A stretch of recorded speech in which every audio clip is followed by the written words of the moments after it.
Nous venons d'assister à un défilé impeccable, pour utiliser la terminologie militaire. Chaque année, nous observons des améliorations dans l'organisation et dans la qualité des prestations, ce qui montre l'esprit perfectionniste des militaires. Je voudrais féliciter, outre le ministre des Forces armées et au-dessus le gouvernement, féliciter particulièrement le chef d'état-major général des armées, le général de corps d'armée Cheikh Wade, le haut commandant de la gendarmerie nationale et directeur de la justice militaire, le général de corps d'armée Moussa Fall, le commandant de la brigade nationale des sapeurs-pompiers, féliciter le directeur général de la police nationale, le directeur général de la douane, le directeur général de l'administration territoriale, de l'administration pénitentiaire, le directeur des eaux et forêts, chasse et conservation des sols, le directeur des parcs nationaux, le directeur général du service national de l'hygiène, ainsi que tous leurs hommes et femmes qui ont admirablement participé à cette belle parade. L'allure et la prestance rassurent sur le niveau d'entraînement et de cohésion des unités.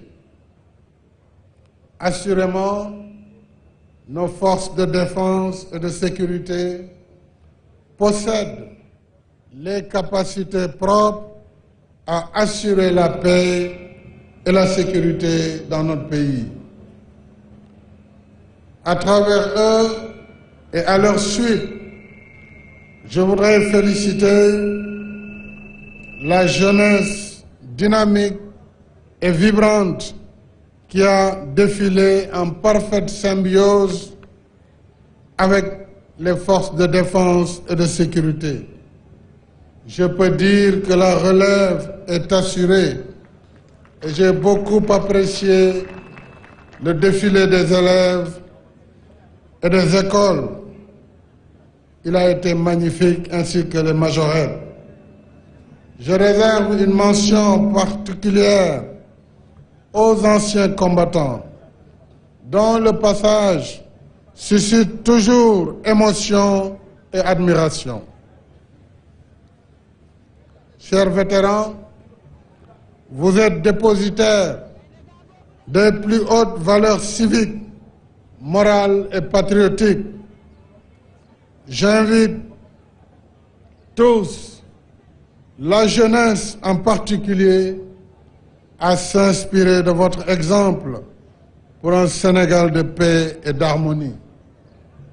Oui, je suis conscient de toutes les menaces qui pèsent sur notre sécurité. C'est pourquoi je poursuivrai les efforts d'équipement pour doter les forces de défense et de sécurité des matériels toujours plus modernes et toujours plus adaptés aux situations. Bien entendu, je n'oublie pas le personnel qui servent ces matériels. Je salue leur engagement malgré l'univers fait de dangers et de risques propres au métier des armes. Je veillerai continuellement à l'amélioration de la condition matérielle et morale. Encore une fois, bonne fête de l'indépendance. mbokk yi am naa mbégte lool ginnaaw défilé bu am solo bii ñu gis tey lu ëpp ñetti at a ngi ci ginnaaw mënuñ ko woon def ndax mbas mi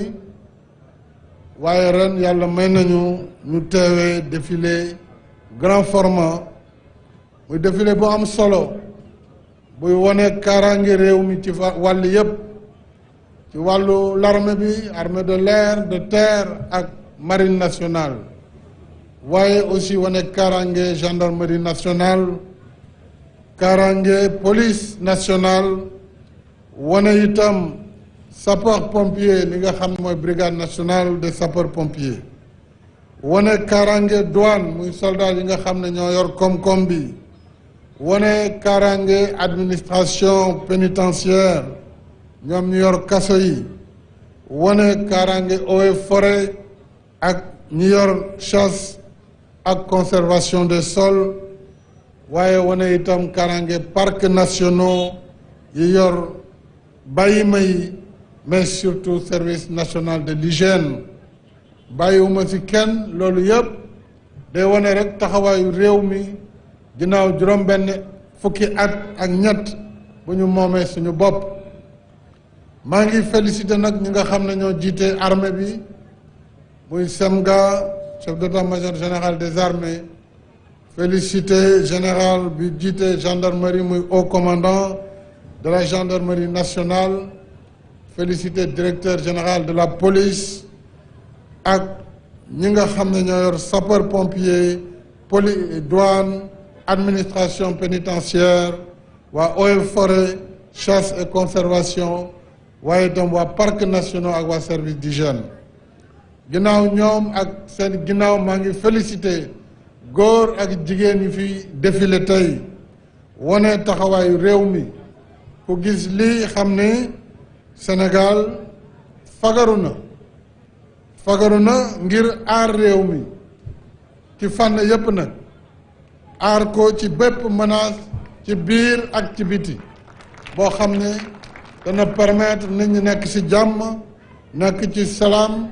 waaye surtout ñu mën a aar suñu alal aar suñuy ressources loolu moo fi am ñu gis itam nag ginnaaw force yi muy l'armée ak ñi ma wax gis nañu défilé civil muy xale yi élèves yi muy défilé école yi wane na ñoom pare nañu ngir jël ëllëg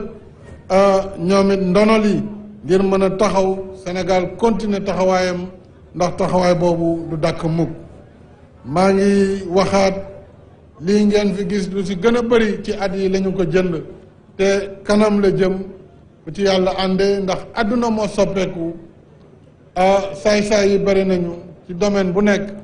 war na tax nag ñu gën a fagaru gën a yokk suñu kaaraange loolu dama koy wax ngir dalal xelu waa réew mi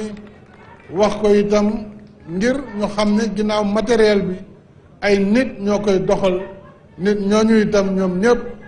à l'instar de toute l'administration dinañu gën a bàyyi xel seen condition militaire seeni payoor ak seen situation njaboot maa ngi gërëm ñëpp di wax bonne fête de l'indépendance déwénati jërë ngeen jëf. Voilà le président Macky Sall qui vient de prononcer son discours qui s'est dit fier de ces soldats sénégalais de l'armée sénégalaise. Un défilé impeccable. C'est le mot à retenir aujourd'hui. C'est le chef suprême des armées qui s'honore de voir les troupes sénégalaises porter haut le flambeau de cette nation, héritage laissé par les anciens combattants qui ont défilé aujourd'hui, tout comme les civils, les militaires, les paramilitaires, mon colonel Moussa Koulibaly de la DIRPA. Tout à fait. Il s'est félicité de la qualité du défilé, aussi bien civil et militaire. Il a en particulier mentionné, comme d'habitude, il y a une mention spéciale pour les anciens combattants, à qui il ne manque jamais l'occasion de rendre un hommage particulier lors de cérémonies ou lors d'événements de ce genre-là. Voilà, donc c'est un défilé qui a été à la hauteur des attentes et c'est tout ce qu'on pouvait attendre. Et c'est important de voir le chef de l'État, chef suprême des armées, le président Macky Sall, saluer ce défilé militaire et civil avec Ibrahima Ndiaye, le lieutenant-colonel de la gendarmerie, des mots forts du président Macky Sall. Un mot important, impeccable. Un mot important qui lui permet de donner ses impressions sur le déroulé d'ensemble de ce défilé de 4 avril. Et